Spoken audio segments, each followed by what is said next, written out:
And good morning, everybody. It is Fabulous Friday featuring Gail Webster. Gail, it's a pleasure to have you on here. And I know we're going to be talking about something very heavy. We've literally just had a little chat beforehand, everybody. Gail, take it away. Tell us what you have to share with us. Well, I know that everybody has heard of the fentanyl epidemic that this country has been in and how it has hurt so many people and families. And I do a program called Beyond the Veil of Grief. And I myself have experienced this. And there are so many things that people just don't know, that they think that if they see somebody that has died of fentanyl, they think, oh, that's just an addict. And that's not always true. You don't have to be an addict. They put this stuff in everything, on everything. There could be a young kid just thinking that he's going to smoke a joint and it's in the joint. It's not about sales and making money with the drug addictions. It's gone beyond that. It's about taking people out. And that's what people don't understand. And so it's heavy. There's a lot of parents out there who are suffering, and family members, even boyfriend, girlfriends, that just don't understand that they've had a loved one that they've lost. That this, well, it's a weapon. It's a weapon, and it's been named correctly, because it is a weapon. Okay, and your body, you just can't handle it. And one of the ones that was in my son's was carfentanil, and there was two different types of fentanyl in his system. Carfentanil is an elephant tranquilizer. Now, you would not be putting that in something unless you wanted to cause death. Oh my gosh. So it's something to take very seriously, and I want to get working with young people too. And I like working with the young kids. You can say, don't touch this, don't do, you know how it is with kids. They're teenagers. I went through it as a teenager. We all went through it. You have to test and try things, but this is really dangerous for our kids right now. So, oh, Gail, I can only imagine the level of pain. Oh, well, this is why I disappeared for a while, because the anger in me was so bad, because I found the people that poisoned my son. Okay. They mess with the wrong mama bear. Okay. And I'm following everything. And, it's a spiritual thing.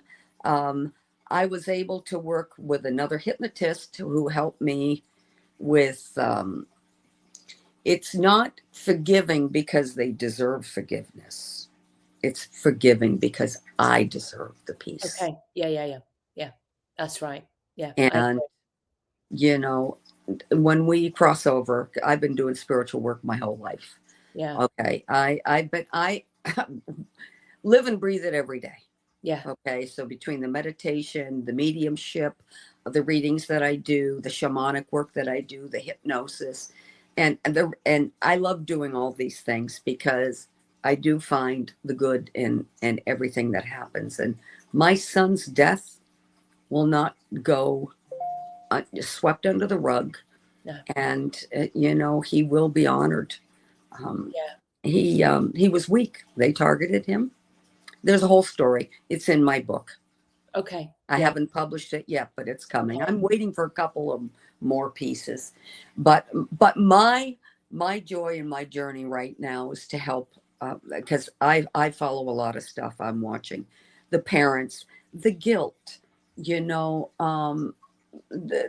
how they feel that they didn't do enough, or what they could have done more. They're just beating themselves up. It becomes a cycle, and it's painful. And you get in that loop yourself, and then you can start self-medicating with alcohol, different things. And I feel that it's a reflection on a spiritual level. the addiction, whether it's with alcohol or drugs. And I think Alzheimer's has the similarities because they all three affect the brains. Yeah. And you watch your person that you love slowly, start disappearing, and you start grieving. Although addiction has a different peeling away, because when someone sees somebody with Alzheimer's and they say, "Oh, that's so sad," and everything, they have a different kind of empathy than they do for somebody that's gotten addicted. Okay, and the Yeah. addiction, Mm-hmm. the addiction it's terrible. Alcohol does the same thing too. Yeah. It's, you just have to learn to work with what you have to work with to help people get out of their stuckness, because whether it's any of these things, the two addictions, alcohol or drugs, when they're in it in the deepest part of their addiction, they're not thinking straight. No. They can't make logical, rational choices. Mm-hmm. They're not thinking straight. They need help. They do. Our country's got to do better. Our Yeah. rehab got to do better. Yeah. Our detoxes have got to, our hospitals. Yeah. And it's that so many people fear being judged, and you're right, people do judge people. Well, yeah, they do. They judge you. And there was very few people over the years that I shared that I was working, with helping my son. There were a couple of, people in the field that I trusted and loved, and I tried to connect my son with. I had all the tools. See, it's really painful for me, because, people will say, "Oh, you couldn't help your son." That's not true, because I've helped a lot of people. However, he needed somebody outside of me. Yeah. Okay.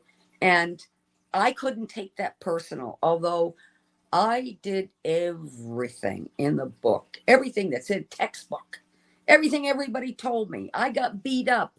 I got told, do this, do that. I did it all. Okay.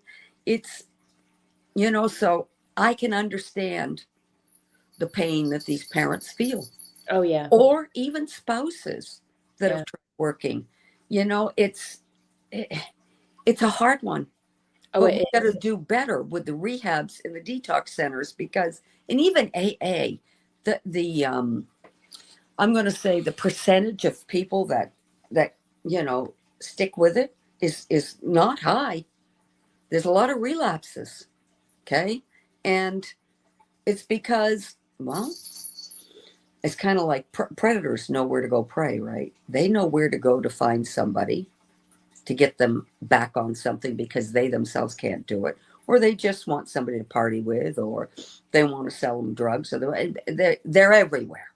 They go in every area where you are trying to go and get help. Yeah. And that word predator. And it's predatory. Yeah. Oh my goodness. And you know how people can be, and it's really, really sad, because instead of lifting you up, because they can't get to that state, they don't want you to, so they prey on the weak. They know you when you're at your weakest. Let's just say that. They do. They see it. And for me, my son was so attached to me, and we had a really good connection. He was very, very intuitive too, very empathic. However, because of that, he didn't protect himself like he should have, Claudia. And whenever I would be working away or moving or trying to do something different, or pushing him to do his work, do his stuff, there was always something major and crucial. It's like, okay, I'll just use HypnoThoughts. Every year that I'd go to HypnoThoughts, while I was gone, something would happen with him. Every year. I'd get a call, I'd get a text, something major. He was in the hospital. He was that, you know, it never failed. Yeah. And that happened with a lot of things in my life, you know. So it's like you're almost afraid to move.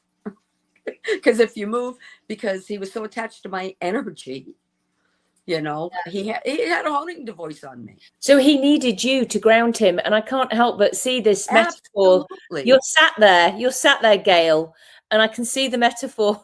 Right. I don't know if you realize It's it. true. You've got this tree, and it's like you are the roots.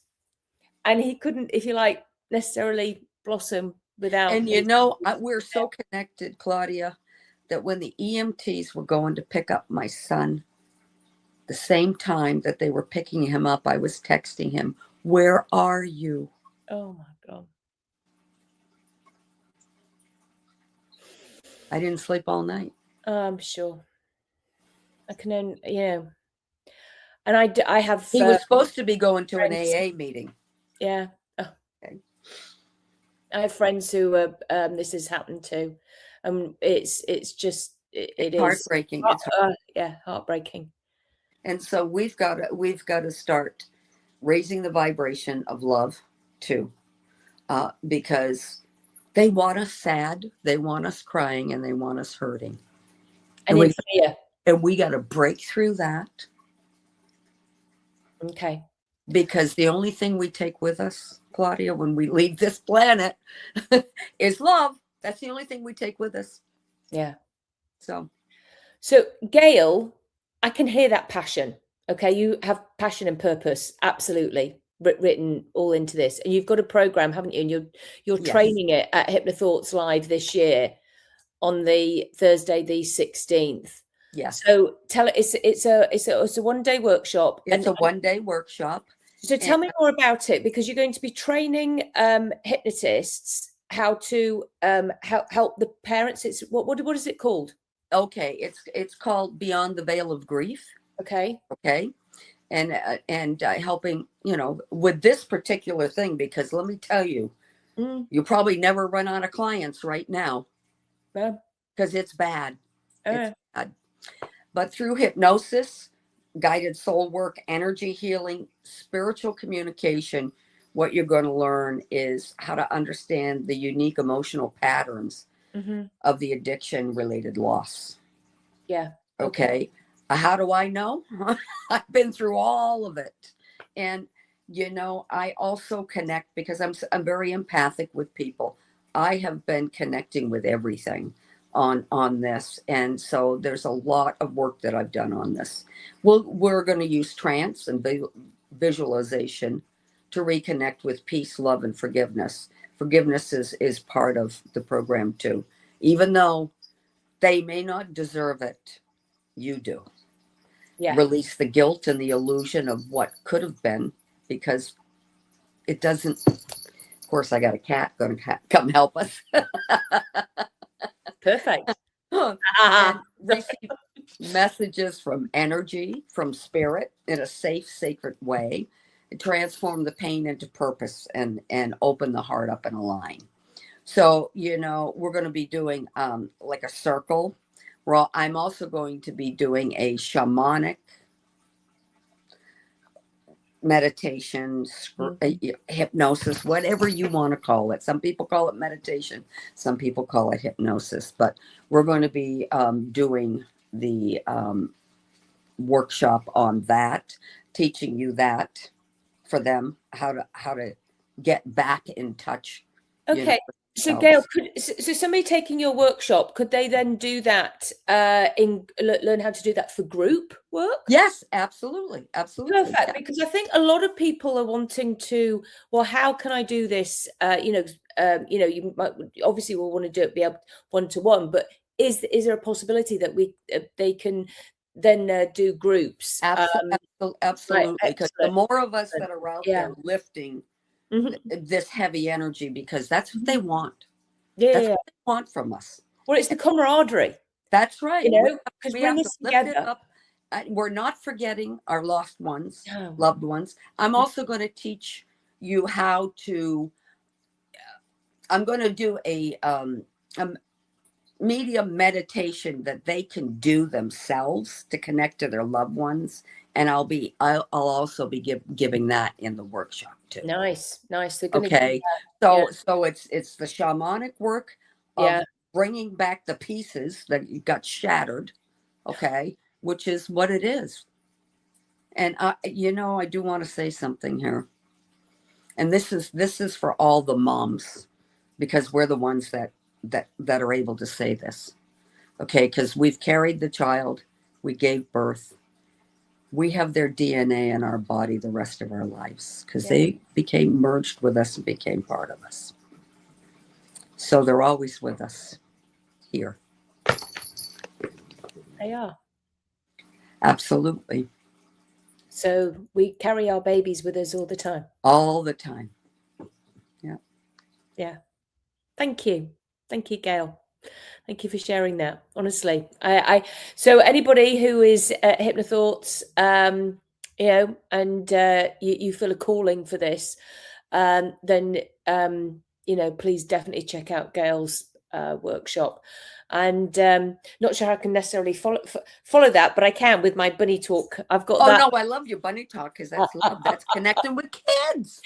Well, actually, it is, and a child. Yeah, and you could do the inner child. It's also for adults too. Yeah, it is. And actually, what it does is it helps people with the reasons why they might do the addictions. Absolutely, it's all intent. It gets to the root cause without hearing the story, and I show and people learn that they get their own transformations, because let's face it, we all have shit, so it clears that. Mm-hmm. And it's through play, yet it's heavy as well. And there's eye movements, bunny eye movements, and anybody who takes my workshop, actually, you will also get to join my Facebook group, which is, I'm all putting stuff in there all the time.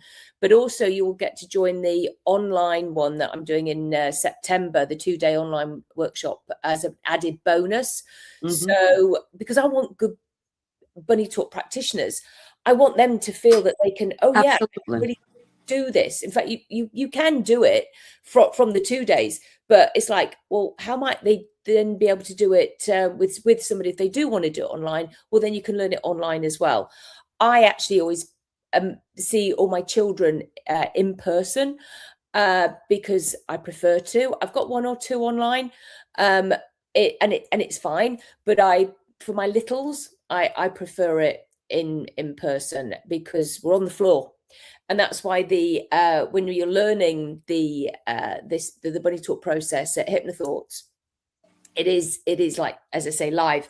We're on the floor, we're playing, we are regressing, because you're also grounding, because you're on the floor. Oh, well, there you go. But you're playing because kids are on the floor. Yeah. Shoes are off. You're playing with toys, you're playing with this, but there's a whole load of metaphors and all sorts that goes with it. And I don't mind saying I'm thrilled that I get to share this with people, because it's again, it's from that mother heart. It's the same. It's kind of the same thing. Like you said, you don't have to tell the story, and that's why I love shamanic work, because you don't have to tell the story, but I do put you through guided journey that because your story. Your story. Yeah. People know their story. They don't need to necessarily, because they feel it, they hold it, and it just. But as I say, with the bunny talk, it sort of brings it out, and it's dissociated out of you, and then change work can happen.